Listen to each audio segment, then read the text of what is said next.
Yeah, man. My honest opinion, I think that this has been a misstep from Jake. I think he wanted to make his partners at Netflix a little too happy, and he's gonna walk into it. But like, look it, he loses to AJ. Where does he go from here? Like who does he fight? You gonna go back down to 135? Ryan Garcia slammed Jake Paul's chances against Anthony Joshua, saying Jake is stepping into a world he doesn't belong in. He claimed Jake will get exposed badly because AJ is a real heavyweight, while Jake is just a social media boxer playing tough. Then Paulie Malignaggi jumped in with a savage take. He hinted that Jake would need something extreme to beat Anthony Joshua, and that says everything about how outmatched he is. Experts see Jake stepping into a fight where his skills mean nothing against AJ's size, power, and experience. Paulie made it sound less like a boxing match and more like a survival mission for Jake, almost warning him that he's heading straight into a beating. Fans picked up on that fast, saying Jake chose a fight he has no business being in. Now the pressure is heavy, the doubt is louder, and Jake looks like a man who needs a miracle just to stay standing. Paulie Malignaggi further admitted how one-sided this fight looks, almost too easy for Anthony Joshua. He sounded shocked that Jake even signed this fight, like there must be some hidden twist. Hey, honestly, I think I can't think of anything. The only thing that's preventing me from betting everything I own on Anthony Joshua is the fact that I think this is so ridiculous that I'm missing something. I think there's got to be something I'm missing that then the laugh would be on me. Because I would really, like everything I own, everything, my bank account, my investments, my houses, I would put it all on Joshua this fight, by knockout no less. But I just feel like that's the normal thing. It's almost too good to be true, and it's like, there's gotta be some kind of trick. I don't know. The confidence in his voice showed how little he respects Jake's chances. To him, this matchup feels like a setup where only one outcome makes sense: AJ knocking Jake out. Paulie talked like Jake is walking into a beating everyone can see coming except Jake himself. Fans reacted fast, joking that Jake might lose everything in one night. The whole discussion made Jake look clueless and unprepared. Now people are wondering if Jake has completely misread the danger. Some even joked that Jake should start preparing excuses now. The feeling in the room was that Jake was heading toward a brutal wake-up call. Then Paulie doubled down, pointing out how serious and disciplined AJ really is. He made it clear that Joshua doesn't play around, especially when someone tries to turn boxing into a joke. But then again, I've been around AJ a long time. He's a serious guy. Like, he doesn't strike me as the kind of guy who would let this kind of joke play out on him.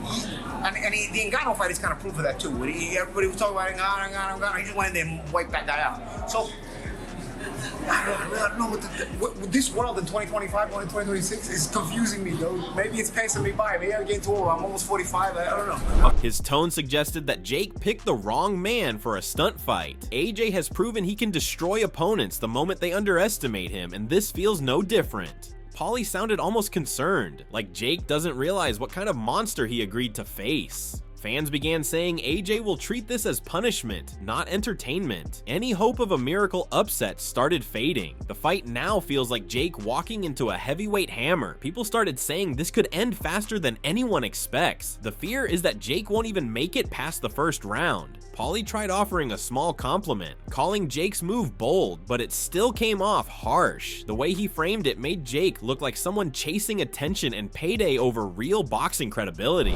I don't know. Listen, respect to Jake. He's done a lot. I really like him as a promoter. I keep saying I really like him as a promoter. As a fighter, I don't think he's getting better anymore, but I think he has a future as a promoter. I think he's done well. He puts on entertaining cards, and he knows how to, bring attention to whatever he does, which so more power to him. But this is great. You know when they used to say, like, when you were young and all your friends, I'm sure you had friends that said the same thing. For $1 million, I'd fight Mike Tyson. Oh, Jake Paul did it for real. Only this generation is AJ. Like, for such amount of money, I'd fight Jake Paul. I'd fight Anthony Joshua. All right, that's basically what he's doing, essentially. They probably give him enough money to say, okay, you know what, I'll do it. What am I going to do? I'll do it. Because it is Netflix. Netflix has to be able to put on an opponent with a name enough to merit the Netflix television thing, branding. And that's what people have to remember as well. I think I give Jake credit because it's a ballsy move, but who are you going to get that's going to that's going to be sort of okayed by Netflix. It's not a regular boxing event. It's a Netflix event. So you need something that's going to go viral.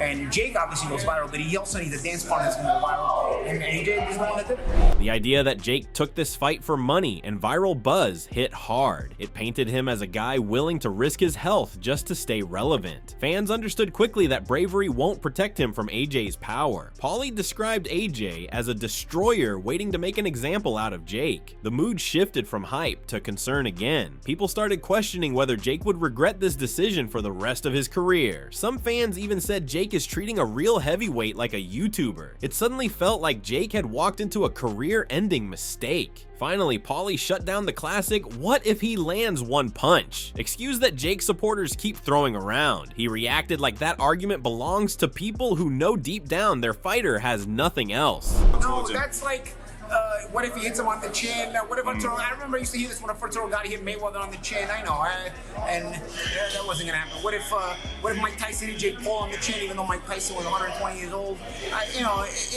These kind of things. They typically, when you say that, when you're making that argument, because everybody gets hit on the chin in a fight, but when you make that argument, like, what if he hits him on the chin?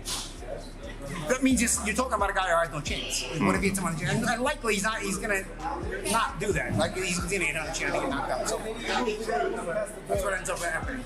That's the advice for like 5 years. That moment exposed how unrealistic Jake's chances really are. The lucky shot narrative suddenly felt childish and desperate. AJ's knockout threat sounded far more real than anything Jake could land. Even fans who believed in Jake went quiet after hearing Paulie's take. The conversation turned into concern about how long Jake can even stay standing. At this point, it feels like Jake is trying to survive, not win. Some said hoping for one punch is the same as hoping for a miracle. The whole thing now looks like a countdown to Jake getting flattened. Right after the discussion about how one-sided this fight looks, Duke McKenzie stepped in with his own brutal view. His tone made the situation feel even more hopeless for Jake. He's got 2 chances of winning that fight, slim hope and no hope. He's obviously very delusional, and he's a legend in his own mind. You know, Anthony Joshua, when you look at his pedigree, he's a former Olympian, right? He's a 2-time world heavyweight champion. That pedigree against an opponent like a Jake Paul stands out. The way he spoke made it sound like Jake isn't even in the same sport as AJ. Duke treated this matchup like a mismatch that should never have been approved. Fans immediately felt the shift, realizing this wasn't just opinion anymore. This was a warning from a former champion. His words painted Jake as a man walking into a disaster he created himself. The confidence behind Duke's take made Jake look even more out of his depth. People started asking if Jake truly understands the level he is facing now. Some viewers even joked that Jake should have stayed on YouTube. The mood turned serious as people realized how real the danger sounded. Then Duke raised the stakes, focusing on the danger Jake is putting himself in. His delivery wasn't playful or mocking. It sounded serious, almost concerned. He's in danger, serious danger. I know you've heard it all before, but I could just reiterate what everybody else is saying. He's in serious danger of being seriously hurt. Some boxers need protecting from themselves, right? Real boxers need protecting from themselves. Jake Paul is an influencer and a YouTube boxer that's coming to the sport of boxing. He's beaten Yuri Fury, if that's his claim to fame, who isn't a world-class fighter. Tommy Fury. Sorry, Tommy Fury. They fought. Tommy Fury beat Jake Paul. Didn't I thought he lost to him. All right, let's say all right, but that's his claim. That's his claim to fame. Now, it doesn't matter how bad AJ is right now. The fact remains is he's too good for that boy. And that boy will get seriously hurt, I'm sure. He spoke like someone who has seen careers end overnight, and he hinted that Jake could be next. The message was clear. This isn't entertainment when a heavyweight hits you clean. Fans reacted strongly, realizing Duke believed real harm could happen. The excitement suddenly felt darker and more intense. Even Jake's supporters began to look nervous after hearing that. The idea of this fight being a fun spectacle vanished. People started saying Jake needs protecting from his own ego. The sense of risk became impossible to ignore. Duke didn't stop there. He pointed out how AJ will likely approach this fight. His breakdown made it sound like Jake is being used as a tune-up, not a true opponent. We're not talking about AJ fighting Alexander Usyk, where again he steps out of his lane and he gets found out. We're not talking about that. Now, when you lose in a world title fight, your promoter says to himself, how am I going to bring my boy back? I'm going to get him a couple of easy ones, a couple of guys to roll over, get his confidence back, and bang, away we go. So enter Jake Paul, the soft touch. He's going to come into it. Anthony Joshua should knock him out inside about 3 or 4 rounds. It won't go 1 round because Joshua's got to warm up first, and then warm up on his head and batter him with his jab, and then he'll pick him out with the right hand. And we just have to hope that boy's okay once he's been knocked clean out. He described a scenario where AJ builds confidence by beating Jake badly and quickly. That image hit hard, making Jake seem like a stepping stone with no real threat. Fans started discussing how painful those opening rounds could be. The thought of AJ warming up by battering Jake added a chilling feeling. Duke made it sound like Jake could be left helpless before he even realizes what's happening. The crowd reaction turned from excitement to worry. Some even predicted the referee might have to step in early. It now feels like Jake could be saved by a stoppage rather than skill. Finally, Duke pointed out the business side of the fight, making it sound even more humiliating for Jake. His take suggested that Jake walked into this for money, not because he belongs there. Yeah, I mean, listen, people are going to say if Joshua takes him to 8 rounds, that the fight's fixed, and you're going to have all kinds of slander, said about Joshua. I'd be highly surprised if it went 8 rounds, but I expect it to go at least a couple, at least 2 or 3 rounds before Jake Paul gets wiped out. But you see, Joshua's as far as I can see, he's in a win-win situation because he never called this fight on. Jake Paul called it on, and this must be the richest 8-round fight in the history of the sport of boxing. It's 8 rounds, right? It's going to be the richest 8-round fight in the history of the sport of boxing.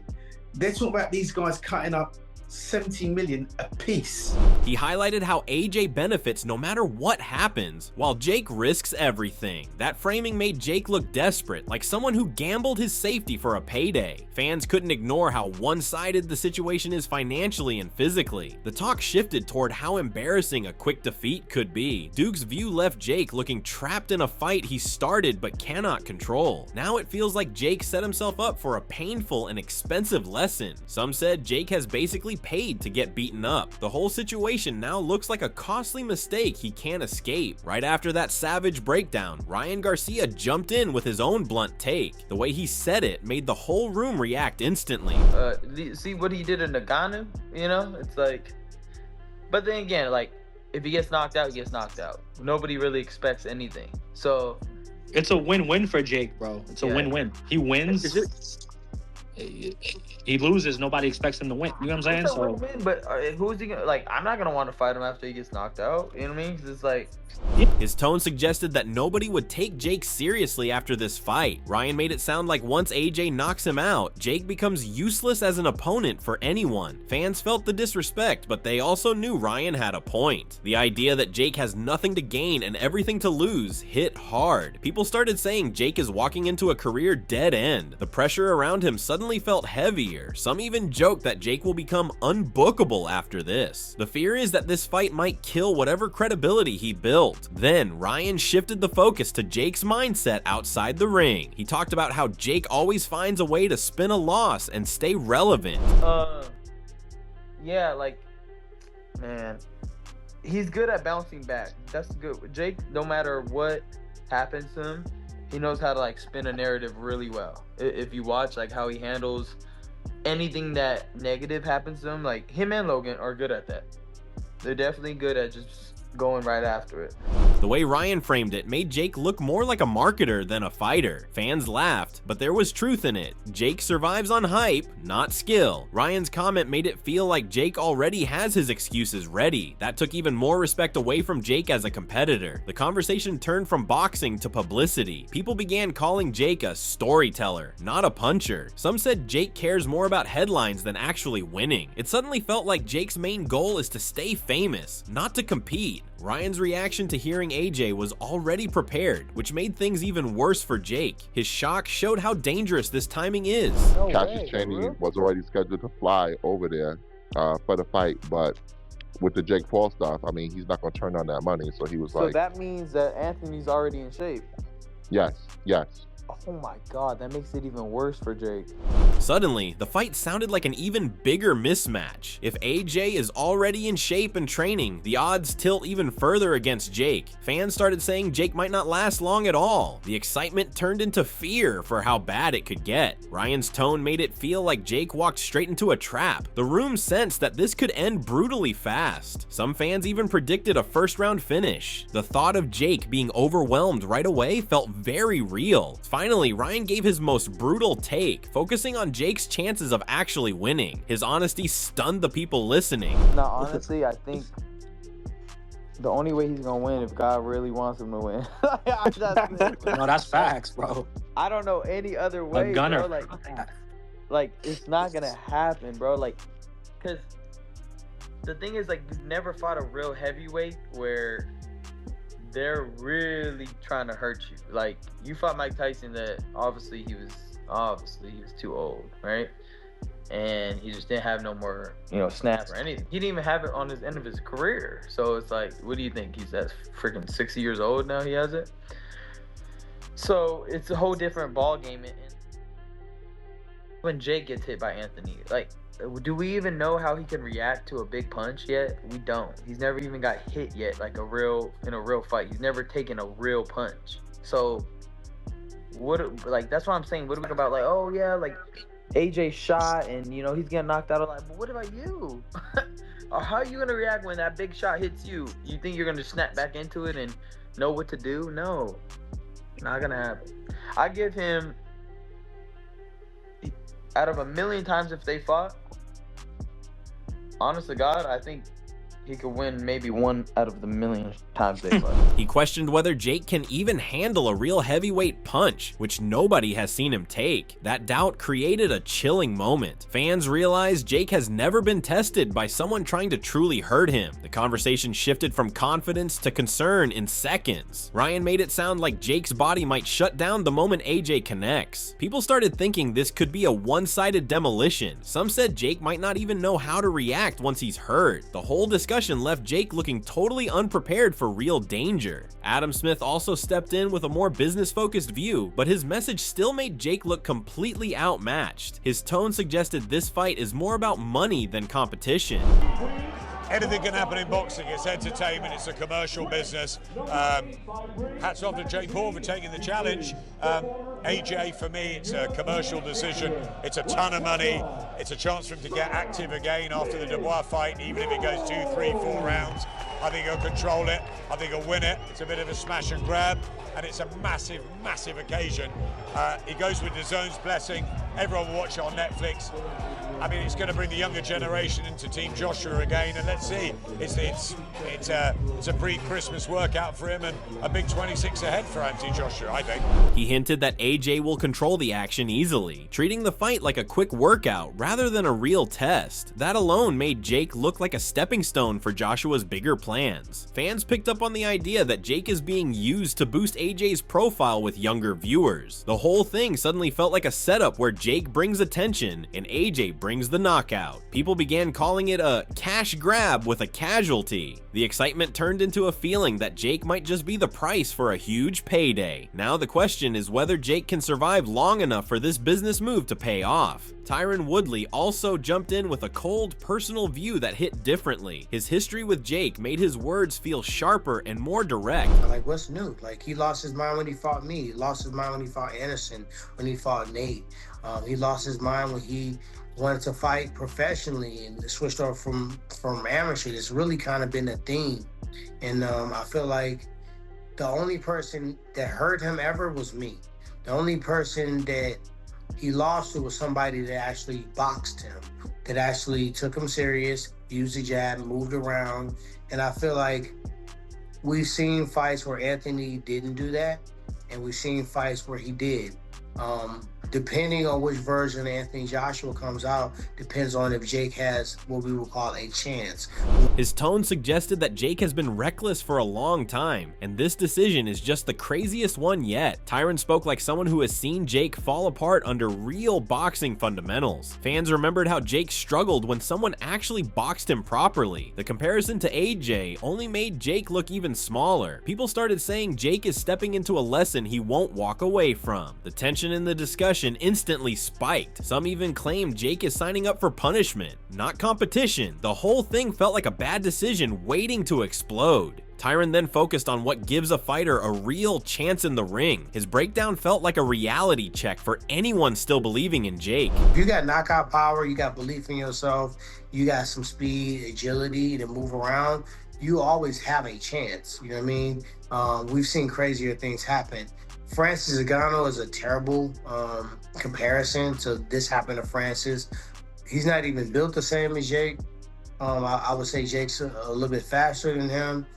He has more power, but he's slower in distributing that power. And I feel like Anthony probably took him a little bit more serious just because he's actually a bigger heavyweight with power, and I feel like he did everything to make sure Francis didn't even get a chance to use it. So the way he framed Jake's abilities made them sound limited and slow compared to a true heavyweight. Fans noticed how carefully Tyron separated promotional hype from real boxing danger. His comments made it clear that AJ will not give Jake space to use anything he has. The room went quiet at the idea of Jake being shut down before he even started. People began questioning whether Jake would land a meaningful punch at all. The excitement started turning into dread. Some viewers said Jake is walking into the lion's cage with no plan. The fear of a quick and brutal ending began to grow. Tyron brought up how people reacted when he predicted past fights. His honesty made this moment feel serious, not just trash talk. People think I'm crazy, but they yelled at me when I said I thought the fight with him and Anderson was even. Remember I said that? And everybody went crazy on me for saying I thought the fight was even. I don't think this fight is even. I do think that Anthony Joshua is a better boxer. I think he has more power, but I don't think there's no chance Jake can win. Dang. He openly stated that this matchup doesn't feel competitive in any way. Fans listened closely because Tyron has shared the ring with Jake and knows what he brings. His belief that AJ has every advantage made Jake look hopeless. The energy shifted as people realized that even Jake's former opponent sees no path to victory. Respect for Tyron's viewpoint grew, while confidence in Jake collapsed. The odds suddenly felt overwhelming. Some fans even said Jake needs a miracle, not a strategy. The sense of doom around Jake's chances kept building. Finally, Tyron questioned Jake's decision-making and motives. His confusion made the situation seem even more reckless. I mean, I would say 1 or 2 rounds is what he would have to do to convince me that he's gonna knock him out. I feel like if he can find a way to get past 1 or 2 rounds. And who's the he you're talking about here? Because I was talking about AJ. I feel like if Anthony don't stop him in the first 2 rounds, I feel like he gonna give Jake confidence, and I think it's gonna be a decision. But I feel like, I mean, I'm gonna be real. Like, he a great boxer. He got good power. He was always like the little point guard that was a heavyweight, and I don't know why Jake wanted that fight. I don't know what was going through his head, but he always got something up his sleeve. So I don't know. I mean, I'm not finna say, hey, let me fight fucking Anthony Joshua. I ain't the one that signed up for it. And I don't know what's in Jake's mind, but the idea that Jake might not survive the early rounds without being stopped became very real. Fans started imagining AJ smashing through him before he can adjust. Tyron made it sound like Jake is gambling with his health for reasons nobody understands. The mystery around Jake's plan only added more tension. People began saying Jake could shock the world or get destroyed trying. The fight now feels like a dangerous gamble with a brutal payoff. Some even joked that Jake Jake must have lost a bet to accept this. The overall feeling was that this could end in disaster fast. In the end, almost everyone agrees on one thing. Jake Paul is stepping into the most dangerous fight of his life. Every expert, former opponent, and analyst believes Anthony Joshua is too strong, too experienced, and too powerful for him. This feels less like a competitive matchup and more like a huge risk with a brutal outcome waiting. Even the people who support Jake are worried about how his body will react when a real heavyweight lands clean. Now the big questions are, can Jake handle that first huge punch? Will he panic or fight back? Is this smart business or a disaster waiting to happen? And if AJ destroys him, what happens next for Jake? Let us know your thoughts in the comment section below. Do you think Jake has a real shot, or is this the beginning of the end for him? And don't forget to subscribe to our channel and tune in for more videos like this.